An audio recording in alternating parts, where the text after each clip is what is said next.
Le but du mixage, c'est de rassembler toutes les catégories qui ont été créées pour le son. Donc, la prise de son, le bruitage, la musique, les effets sonores.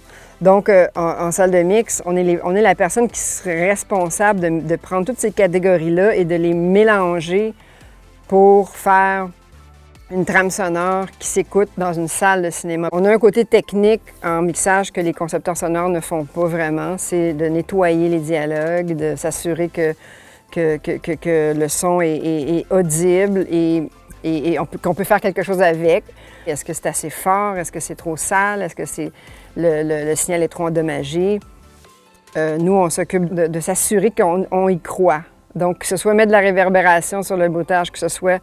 Peu importe le travail à faire, c'est la job du mixeur d'arriver à quelque chose de crédible. Le compositeur travaille de son côté, le concepteur travaille de l'autre côté.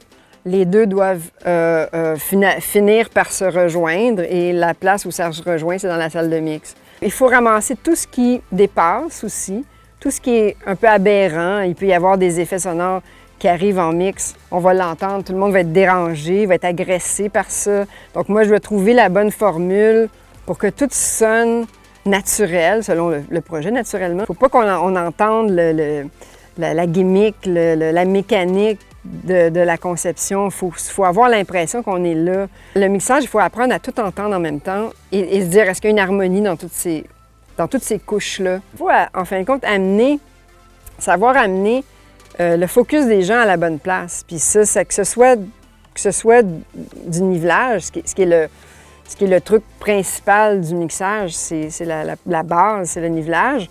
Mais tu as l'égalisation, tu as la compression, tu as un paquet de choses, mais le nivelage, c'est super important. C'est ce qui va faire que tu vas mettre une chose en évidence par rapport à une autre. Et c'est la seule façon de le vivre, c'est dans la salle de cinéma parce que tu as tout le volume, tu as accès à la puissance de l'amplification, ce que les concepteurs n'ont pas non plus. Il n'y a rien qui va remplacer la salle de mix si tu t'en vas en salle de cinéma. Faut-tu le vivre, le son? C'est pas comme l'image, tu vas dire « Ah, c'est un peu trop rose ». C'est comme de l'instinct. Il faut que tu développes ton instinct. C'est ça la bonne réponse. C'est ça le bon jet. C'est ça le bon jet. Il faut que t'en fasses là, pour te sentir... où ça devient tellement transparent que moi, je pense plus du tout au bossing, au reverb, aussi au ça.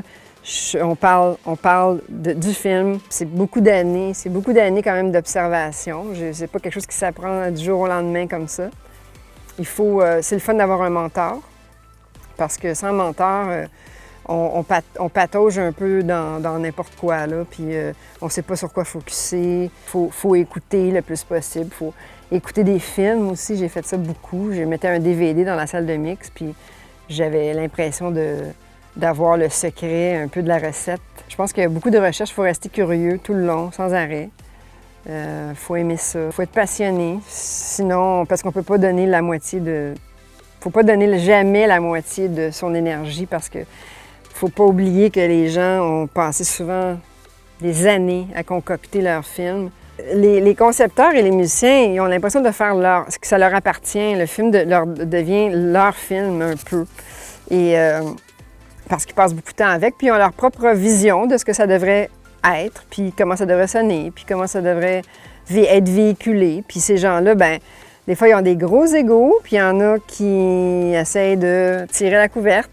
Et donc, diplomatie, patience, compassion, écoute. Il faut être mature, là. On ne peut pas non plus se battre pour son idée. J'en vois beaucoup. J'ai vu des mixeurs faire ça aussi, se battre parce qu'ils pensent qu'ils ont raison. Puis en fin de compte, c'est pas notre film. Nous, on l'a pas fait, ce film-là. C'est pas le nôtre. Donc, faut décrocher de son ego, beaucoup. Faut en avoir un, mais il faut pas juste s'attendre qu'on va avoir tout ce qu'on pense qui est le mieux pour le film non plus. Il faut savoir laisser aller.